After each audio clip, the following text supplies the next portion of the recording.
All right, let me get this straight. Marvel's Kevin Feige is now apologizing for not casting an Asian actor in what's typically a very stereotypical Asian character. How are they solving that problem? By making an entire film filled with stereotypical Asian characters.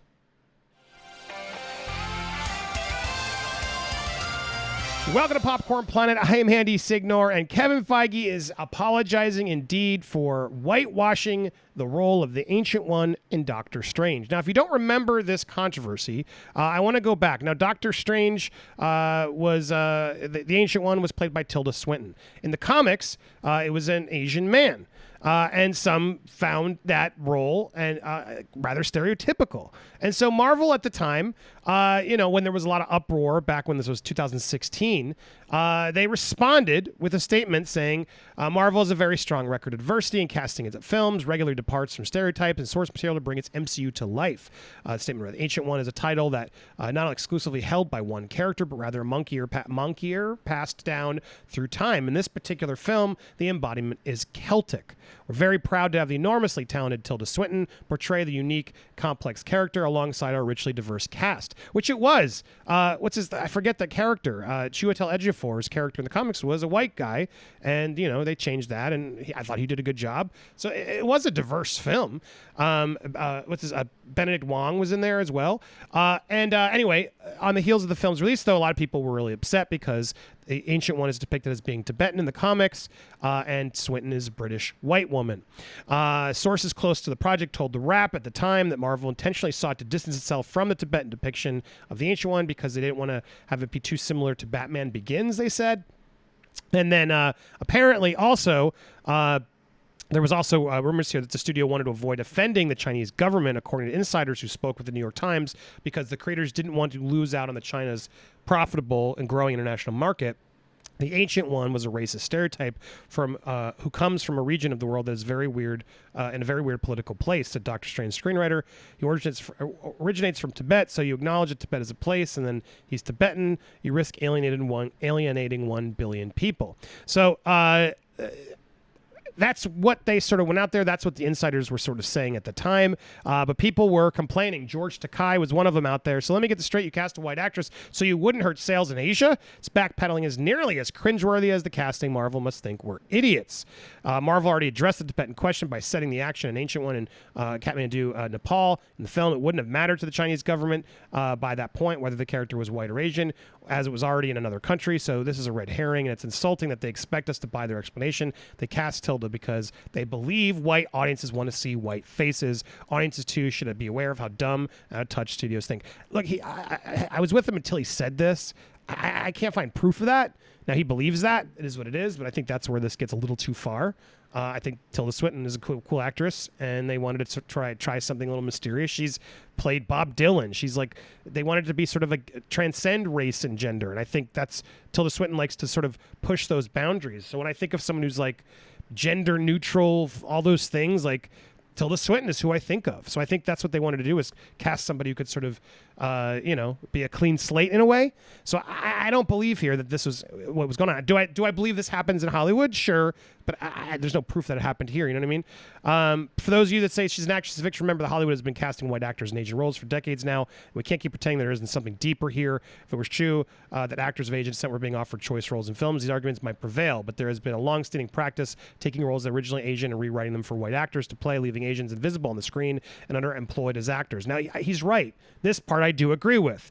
But I get frustrated. This is a real problem, not an abstract one. It's not about political correctness. It's about correcting systematic exclusion. Do you see the difference? Now, this part I agree with them on, and I think is a problem that's been better over the years. They have, I think, worked on this.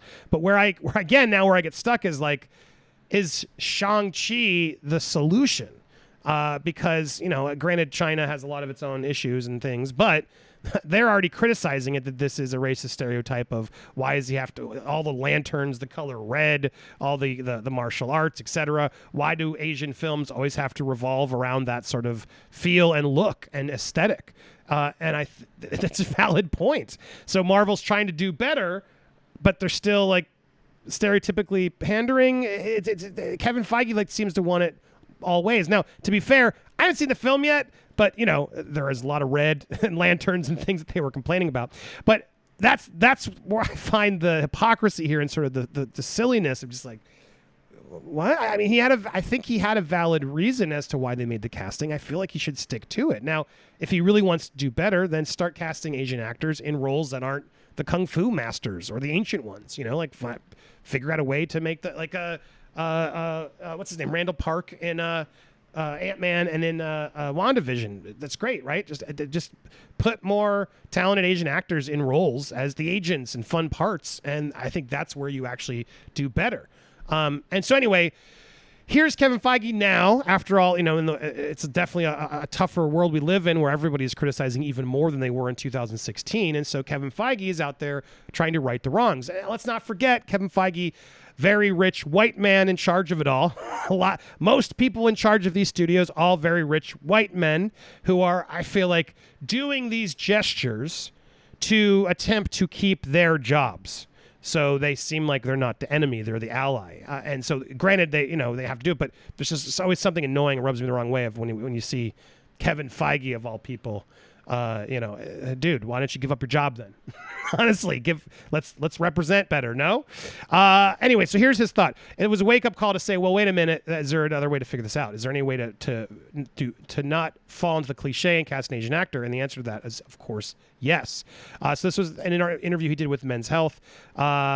He explains at the time Scott Derrickson attempted to apologize and explain to Daily Beast, I really felt like I was going to be contributing to a bad stereotype, elaborating that he initially made the choice to make the character female, but when he envisioned her being played by an Asian woman, she was a straight-up dragon lady. Now, for those who don't know what that means, that's sort of it's a stereotype. Sorry, here's this one, like a stereotypical portrayal of Asian in films along the way. And so, elaborating, he initially made that choice. He didn't want to make that stereotypical choice. Decision still stands as a sore thumb along MCU fans 5 years later, and now the head of Marvel Studios is finally acknowledging that things could have been handled better. We thought we were being so smart, so cutting edge, Kevin Feige told Men's Health in a new cover story for Shang-Chi and the Legend of the Ten Rings. Star Simu Liu, sorry, I'm still learning how to say that name. We're not going to do the cliche of the wizened old wise Asian man, but it was a wake-up call to say, well, wait a minute, is there a way to figure it out? Is there a way to both not fail and fall into the cliche and cast an Asian actor? And the answer to that, of course, is yes. It's just true. They could have figured out a way to make him a little bit more different. It still would have been the wise Asian mentor character, the Mr. Miyagi. It still would have been that. Feige acknowledged that previous wrong while still believing there's a clear path towards a better future that prioritizes more respectful on-screen adaptations.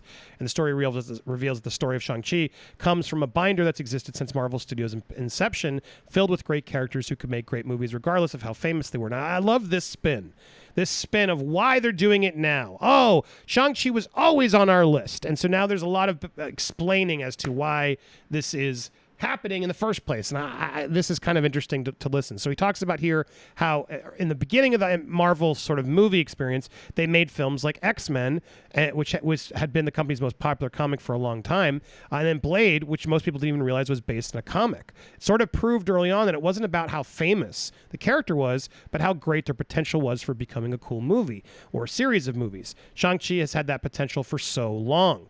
He added that while Shang-Chi has been on the radar as a story with a big cinema potential, there was limited space to fit in characters needed during the lead up to Avengers Endgame. Once we finished what we called the Infinity Saga, we rolled up our sleeves and said, okay, what's next? What are we going to kick off next?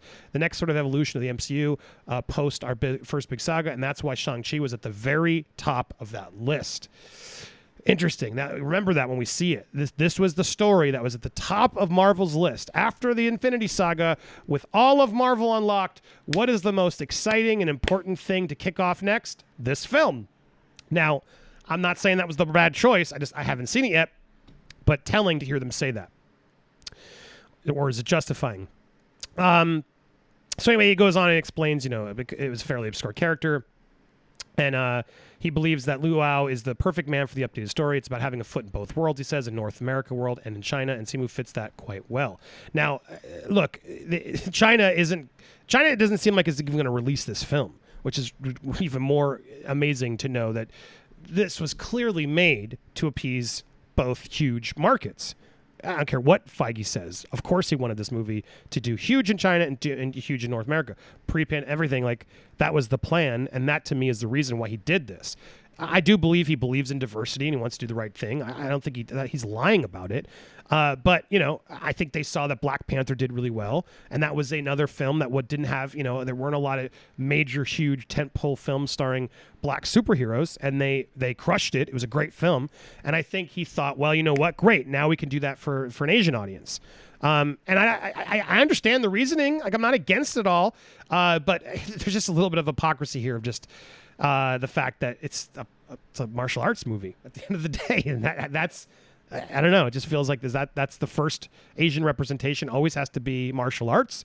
And then you're here talking about, you know, going back and worrying about that. I don't know why he did that. I don't think he needed to do that. I think he explained why they did it. I don't think they made that choice in a racist way.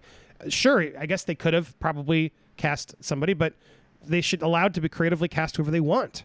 And they can still fix the problem of underrepresented Asian actors in films by then, if you're going to replace that, at least then add a new one in it instead. So that way you're, you know, at least making up for it. I think that would have been a better response for Feige to say, which was like, look, we believed in the vision of Scott. We backed it up. We weren't doing anything racial. That was never our motivation. But, you know, we should have, because we took one character away, we should have added another character in there to sort of help offset it. Would have been a better way to perhaps handle it. I think might be the way to make good to everybody. I don't know why he apologized. I'm curious what you guys think here. And do you feel like Marvel is pandering now and getting karma a little bit and pandering and trying to get to the Chinese market and having the Chinese audience be like, yeah, we're not interested in this. And I've done a video about this. You can go check it out. But the Chinese audience has no love for this movie. They think they hated the trailer. They hated all the stereotypical, obvious stuff. And so the government allegedly isn't going to even show it. So it'd be very interesting to see how this all plays out. But I'm curious your take on this. What do you think? Should Feige have apologized? Should he have not? Are you worried about the next phase of Marvel films? If Shang-Chi was the first big story they were so excited to tell after the Infinity Saga? Or do you think it could deliver? I want to hear your all thoughts down in the comments. While you're in there, please hit that subscribe button, that bell for all alerts, and smash that like button. We are going to be live tonight, so don't miss it. We'll talk about a little bit about this and so much more for some drunken nerd talk. I'm going to be celebrating with this channel being monetized and back. Thank you guys so much for staying tuned, for being here, for being a supporter. I love all you guys.